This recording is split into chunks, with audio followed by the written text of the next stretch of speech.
Hi friends, তোমাদের কাছে একটা অতি পরিচিত একটা রেসিপি শেয়ার করছি। ইলিশ মাছের মাথা দিয়ে কচুর শাক। প্রথমে কচুর শাকগুলো একটু নুন দিয়ে সিদ্ধ করে রাখলাম। রেখে এই যে ইলিশ মাছের মাথা, ইলিশ মাছটা একটু ছোট ছিল বলে লেজাটাও আমরা তার মধ্যে নিয়ে নিয়েছি। তা ভেজে রাখলাম।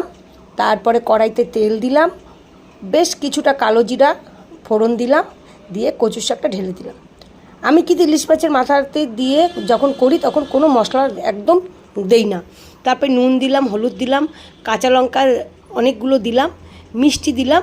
নাড়াচাড়া করে যখন জলটা টেনে নিল তখন কিন্তু আমি ইলিশ মাছের মাথাটা দিয়ে দিলাম। দিয়ে ইলিশ মাছের মাথা দিয়ে ভালো করে নাড়লাম। নেড়ে নেড়ে নেড়ে যখন একটা কন্ডা কন্ডা টাইপের চলে আসলো তখন কিন্তু কচু শাকটা নামিয়ে ফেললাম। এই কচুর শাক রেসিপিটা যদি তোমাদের কোথাও ভালো লাগে, লাইক কমেন্ট শেয়ার করো, আর প্লিজ একটা সাবস্ক্রাইব করো। আর এরমভাবে কচুর শাক বানিয়ে দেখবে, খুব ভালো লাগে। Thank you.